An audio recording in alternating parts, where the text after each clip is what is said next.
Welcome to our channel yoga and wellness. आज मैं आपके सामने एक बहुत ही आम लेकिन बेहद गंभीर सवाल के साथ आया हूँ। क्या आपके घर में एल्युमिनियम के बर्तन में खाना बनता है? अगर आपका जवाब हाँ है, जो कि अधिकांश भारतीय घरों में होता है, तो ये व्याख्यान आपके और आपके परिवार के स्वास्थ्य के लिए एक चेतावनी है।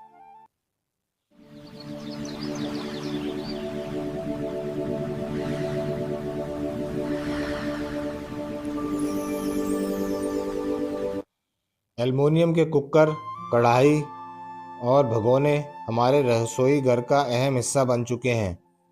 ये हल्के होते हैं, जल्दी गर्म होते हैं और जेब पर भारी नहीं पड़ते। लेकिन क्या आपने कभी सोचा है कि जिस आसानी से हम इनमें खाना पकाते हैं, वह आसानी हमारे शरीर को कितना भारी पड़ सकती है?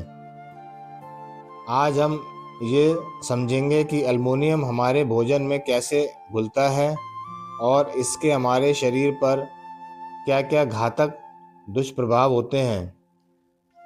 वैज्ञानिक दृष्टिकोण से एल्युमिनियम एक अत्यधिक रिएक्टिव धातु है। ये कोई निष्क्रिय धातु नहीं है।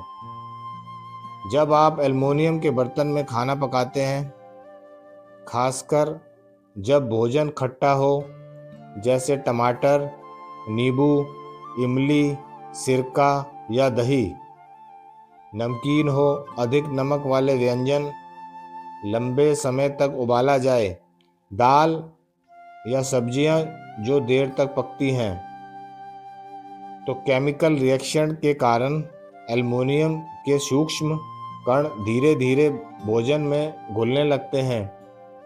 ये जहर इतना धीमा होता है कि इसका असर रातों रात नहीं दिखता, बल्कि बरसों की आदत के बाद गंभीर बीमारियों के रूप में सामने आता है। एल्युमिनियम बर्तनों के दुष्प्रभाव। आइए अब विस्तार से जानते हैं कि शरीर के अंदर जाने पर यह धातु क्या तबाही मचाता है। Neurological disorders. चिकित्सा अनुसंधान बताते हैं कि शरीर में एल्युमिनियम का लगातार एक्यूमुलेशन मस्तिष्क की कोशिकाओं को नुकसान पहुंचाता है और आगे चलकर अल्जाइमर यानी भूलने की बीमारी और डिमेंशिया के खतरे को काफ़ी हद तक बढ़ा देता है। हड्डियों की कमजोरी, ऑस्टियोपोरोसिस।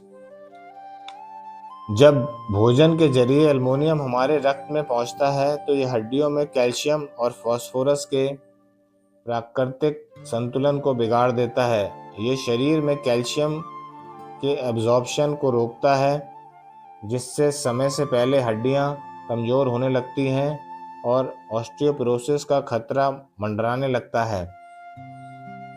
पाचन तंत्र की खराबी।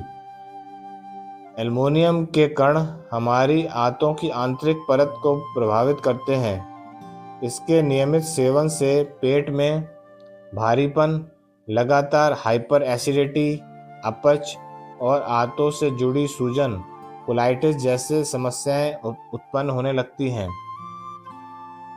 किडनी और लिवर पर भारी दबाव।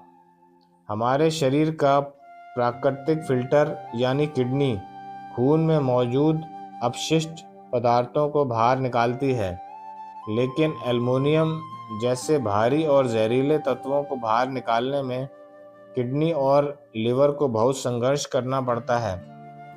लंबे समय तक ऐसा होने से अंग कमज़ोर होने लगते हैं और रीनल फेलियर का जोखिम बढ़ जाता है। हीमोग्लोबिन में कमी। ये शरीर में आयरन के अवशोषण को भी बाधित करता है, जिससे अक्सर खून की कमी, एनीमिया और थकान की शिकायत रहने लगती है। शरीर की इम्यूनिटी भी कमज़ोर होने लगती है। तो क्या इसका मतलब ये है कि हम पकाना छोड़ दें? बिल्कुल नहीं। इसका समाधान बेहद सरल है। अपनी रसोई में बदलाव करना। आज ही अपने घर में एल्युमिनियम के बर्तनों को अलविदा कहें और सुरक्षित विकल्पों को अपनाएं। कास्ट आयरन, सब्जियों और रोटियों के लिए जो भोजन में प्राकृतिक रूप से आयरन जोड़ते हैं। स्टेनलेस स्टील या ट्राइप्लाई के बर्तन रोजमर्रा के खाने और दूध उबालने के लिए सबसे सुरक्षित विकल्प हैं। मिट्टी के बर्तन धीमी आंच पर पकने वाले पारंपरिक भोजन और दालों के लिए सर्वश्रेष्ठ। आइए आज ही ये संकल्प लें कि हम अपने और अपने परिवार के स्वास्थ्य के लिए कोई समझौता नहीं करेंगे। अगली बार जब आप रसोई में कदम रखें तो खुद से ज़रूर पूछें, क्या हमारे स्वास्थ्य की कीमत इन एल्युमिनियम की चमक से ज़्यादा महत्वपूर्ण है? अगर आपको ये जानकारी उपयोगी लगी है तो कमेंट करके ज़रूर बताएं। आपके सुझावों के अनुसार वीडियो लेकर आएंगे। स्वस्थ रहें, जागरूक रहें। इसी तरह के स्वास्थ्य वीडियो देखने के लिए चैनल को सब्सक्राइब करें। धन्यवाद।